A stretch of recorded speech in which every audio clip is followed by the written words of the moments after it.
త్యాగనిరతికి సర్వమత సమ్మేళనానికి ప్రతీక బారాషాహిదుల ప్రాంగణంలో జరిగే రొట్టెల పండుగ.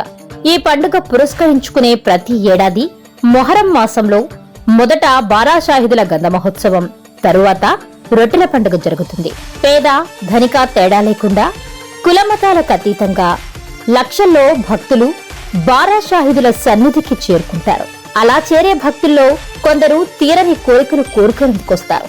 మరికొందరు తీరిన కోరికల మొక్కులను తీర్చుకునేందుకు బారాషాహిదుల సన్నిధికి చేరుకుంటారు. మొదట్లో ఒక్కరోజు జరిగే ఈ రొట్టెల పండుగ భక్తుల తాకిడి పెరగడంతో ప్రస్తుతం 5 నుంచి 7 రోజుల పాటు జరుగుతుంది. బారాషాహిదులెవరు? రొట్టెల పండుగ ఏంటి? కోరికలు మొక్కులు ఏంటని సందేహం రాకమానదు. ఈ ప్రశ్నలకు సమాధానాలు కావాలంటే పూర్తి వివరాల్లోకి వెళ్దాం.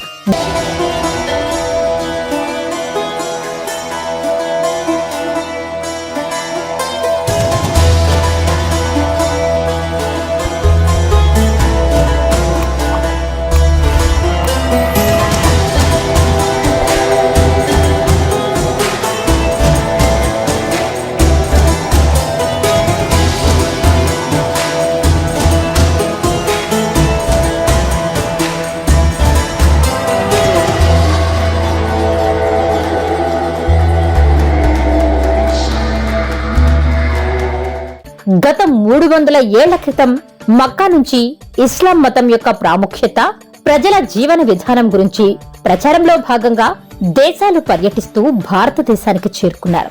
అలా దైవ ప్రచారంలో భాగంగా నెల్లూరు జిల్లా కొడవలూరు మండలం గండవరం వద్దకు చేరుకున్న ఆ 12 మంది దైవ ప్రచారకర్తలకు మత ఛాందసవాదులకు యుద్ధం నెలకొనడంతో 12 మంది తలలు తెగిపడ్డాయి.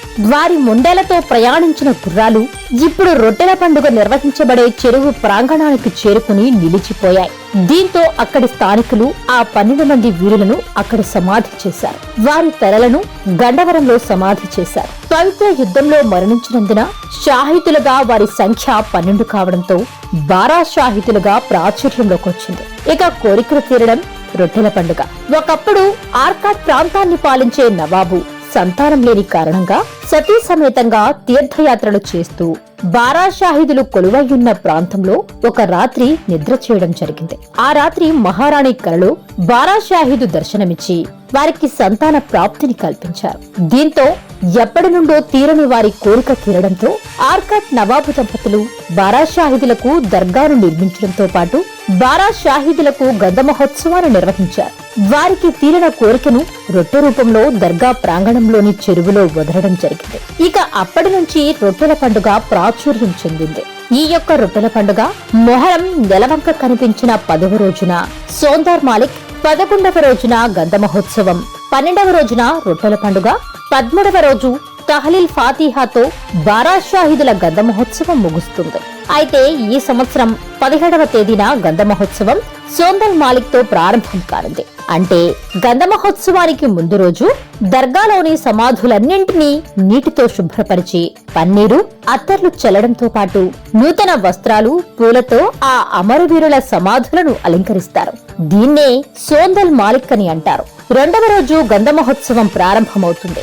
వీరమరణం పొందిన 12 మంది షాహిదులకు కోటమిట్ట అమీనియా మసీదు నుంచి 12 బిందుల్లో గంధం దర్గాకు తీసుకొస్తారు. కడప పెద్ద దర్గా పీఠాధిపతులు మాలిక్ ఆరిఫుల్లా హుస్సేని ప్రత్యేక ప్రార్థనలు నిర్వహించి ఆయన చేతుల మీదుగా గంధాన్ని బారాషాహిదుల సమాధులకు లేపనం చేసి ఆ గంధాన్ని భక్తులకు పంచుతారు. దీంతో రొట్టెల పండుగ ప్రారంభమవుతుంది. పూర్వకాలంలో బియ్యం, ఆకుకూరలతో రొట్టెల పండుగ జరుపుకునేవారు. నేడు గోధుమల రొట్టె, బెల్లంతో భక్తులు పండుగను నిర్వహిస్తున్నారు. రొట్టెల పండుగకు దాదాపు 15 లక్షల మంది భక్తులు హాజరవుతారు. దర్గా ప్రక్కన ఉన్న చెరువులో భక్తితో స్నానమాచరించి కోర్కెల రొట్టెలను చేతులు మార్చుకుంటారు. 4వ రోజు తహలీల్ ఫాతిహాతో ఈ బారాషాహిదుల గంధ మహోత్సవం రొట్టెల పండుగ ముగుస్తుంది. 5వ రోజు ముగింపు సభను నిర్వహిస్తారు. రొట్టెల పండుగకు సేవలందించిన వారిని సన్మానించి మెమంటోలను అందిస్తారు. దీంతో ఉత్సవం ముగుస్తుంది. ఇక్కడికి వచ్చిన భక్తులందరూ కస్మూరు, ఏఎస్పేట దర్గాలను దర్శించుకుని తిరిగి ప్రయాణమవుతారు.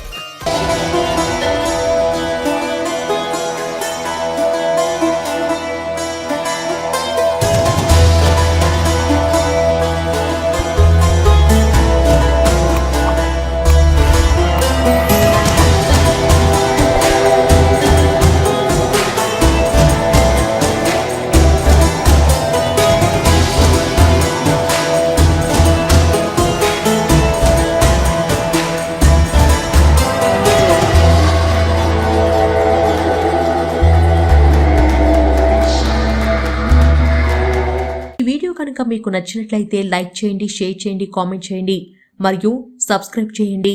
చూస్తూనే ఉండండి లిమ్రా టీవీ.